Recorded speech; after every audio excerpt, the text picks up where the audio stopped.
কিন্তু রাষ্ট্রীয় কোষাগারের টাকা ব্যয় করে আপনি যদি 3 লাখ টাকার কম্বলের জন্য আপনার 21 লাখ থেকে 30 লক্ষ টাকা আপনি হেলিকপ্টার ভাড়া হয়, দরকার নাই তো আপনার এই সেবার। জিআরডি উপদেষ্টা আসিফ মাহমুদের হেলিকপ্টার কর্মকাণ্ড, 3 লক্ষ টাকার কম্বল বিতরণের জন্য তার 21 লক্ষ টাকা হেলিকপ্টার ভাড়া, এই হইল একজন উপদেষ্টার কর্মকাণ্ড। আর এক জায়গায় আসলো 5 দিনে তিনি হেলিকপ্টার বাবদ ব্যয় করেছেন 30 লক্ষ টাকা, এবং গত 6 দিনে তিনি 28 বার হেলিকপ্টার ভ্রমণ করেছেন।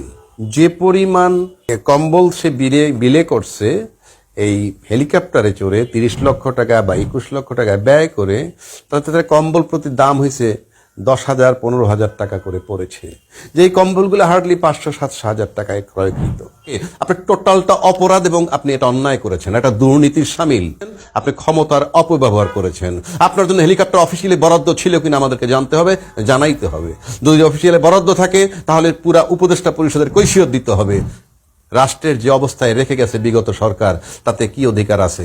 আর আপনি 3 লক্ষ টাকার কম্বল বিলের জন্য 30 লক্ষ টাকা কেন ব্যয় করবেন? কারণটা কি? আপনি 6 দিনে 28 বার হেলিকপ্টারে উঠছেন, কি ফাংশন আপনার? ইন্টারেস্টিং ব্যাপার।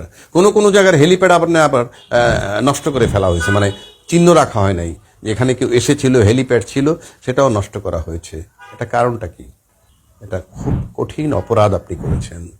আমার মাথায় ধরে না কোন সাহসে কিভাবে আপনি 6 দিনে 28 বার হেলিকপ্টার অ্যাভেল করে 30 লক্ষ টাকা খরচ করলেন।